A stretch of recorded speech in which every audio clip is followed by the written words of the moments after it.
Sometimes I get inspired by David because I see David putting on his shoes and socks and walking his dog in the morning.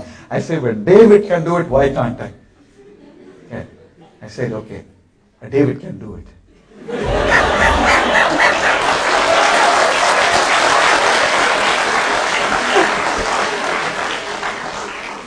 So, that's a limit. For many of us, waking up at 6 o'clock is a tremendous limit, am I right? Yeah. In fact, it's a tremendous limit. Then you have to learn to push the limits. So how do you push the limits? I'm sharing this with you only because it's a sharing of my angst in some sense. It's an anguish. And there are some things which you want to do. I'm an ordinary human being like you. All of us are very ordinary people. I gave you this example because here's a case where I'm recognizing a limit, but I'm not developing the will and the discipline to push the limit, which is a tragedy. I know it's a tragedy. Okay? There are many other limits for many people. For some people, quitting smoking is a limit. And they have to learn to push the limit. For some people, anger management is a limit. Controlling your anger is a limit. You lose your temper very fast. Somebody says, hey, macha, what macha? You just need a simple, your fuse is so loose. You just one nudge and you go, attacks. I've had a lot of friends, actually they're good guys. You cool the guy down, hey, no, sorry, cool down. Shall we go for breakfast? And then I look, I'll take you out for breakfast. We'll go to, say, Sangeeta's, okay?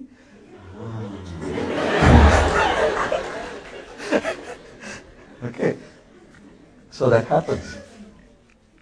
So now you've got an idea of limits. Limits are in many aspects of our life. There are limits to your physical prowess. There are people who try to push those limits. I was just sharing the example of Maurice Green. Am I right? This morning I was telling you guys. Maurice Green, the great athlete, he stated, my mission in sport is to push the limits of performance. Just imagine this chap. Absolutely passionate guy. He says, my purpose in the sport is to push the limits. Why?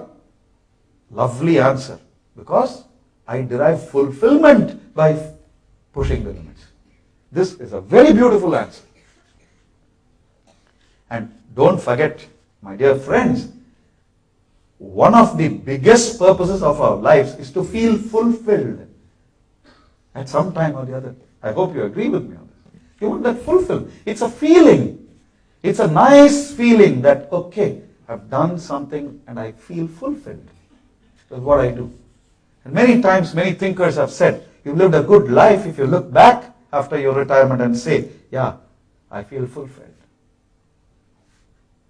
Which means you are on a balancing act, because there are so many limits you have to push, which leads you to a very interesting problem. Which limits do you push? This is a challenge for all of us. You know there are, I said, limits to physical prowess, use of your physical abilities, limits to your mental abilities, limits to your relationship abilities.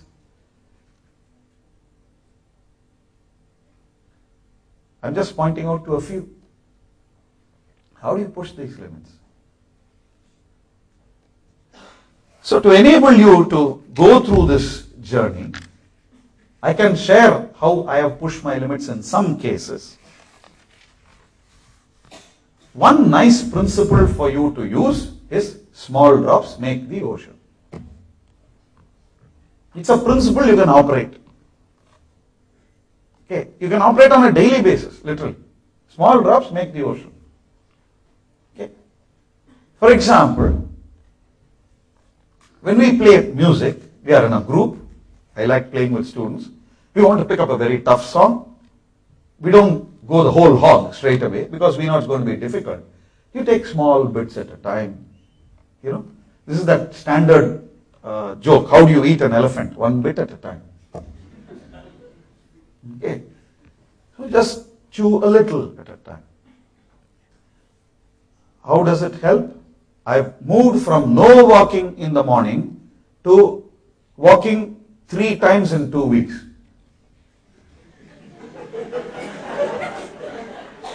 Small, like you say, kuti improvement. Small improvements. No problems. You can do that. So hopefully you will push the limit then. You can push it a little more. I can't compose music. One way I've tried to overcome is, okay, if you have technology now, I tape one instrument. I sort of hum one instrument. Then today we have enough mixing tape, so overlay another instrument, overlay a third instrument on that, just humming, and look at how the harmony comes. Okay. But that's not good enough. I know it's not at all good. Okay. It just doesn't capture the richness of music, but some attempt at pushing the limits. Okay. I'm going to share with you just 2 or 3 stories about pushing the limits. One came just 2 weeks ago. There is this old man who's about 70 plus. This came in newspaper, Hindu and Indian Express. I always have these clippings. I have a file called Inspiration. And I cut out some small stories of ordinary people who have done extraordinary things, who are not known. Okay. We're not talking of Helen Keller and all those people who push the limits like mad. We're talking of simple folk. In fact, I'm going to tell you a story of pushing the limits in IIT Madras. Okay. So this man, what's great about this man, 73 years old, he says, I want to meet our Honorable President Abdul Kalam. So I read, why does this man want to meet Abdul Kalam? He says, Kalam is my inspiration in many ways. Okay, so what? He said, he's an inspiration to so many of us. You read, this man lives in Bihar. Okay. What has he done? He's got his village, which is totally inaccessible. Okay, it's in a remote place. And he found that one way he can create access to his village is if he cuts through a mountain that is separating his village from the rest of the world. Otherwise, it's quite a problem for the villagers. Otherwise it's sort of go all the way around. He says it's better that we cut through this mountain. And trust me, what surprised me on this thing was 23 years he has spent single-handedly cutting that mountain. And he struck the path, and he wants Abdul Kalam to come and inaugurate that path.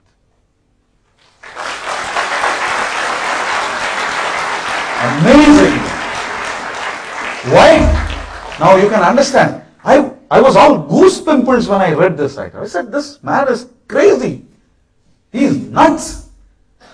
He's nuts because despite the criticisms, the abuses, all kind of hell rained on him, he pursued his purpose single-mindedly, relentlessly, tenaciously. Said, nothing doing, the path. We shall have the path. And it's a small item. Unfortunately, our textbooks for children do not feature these heroes.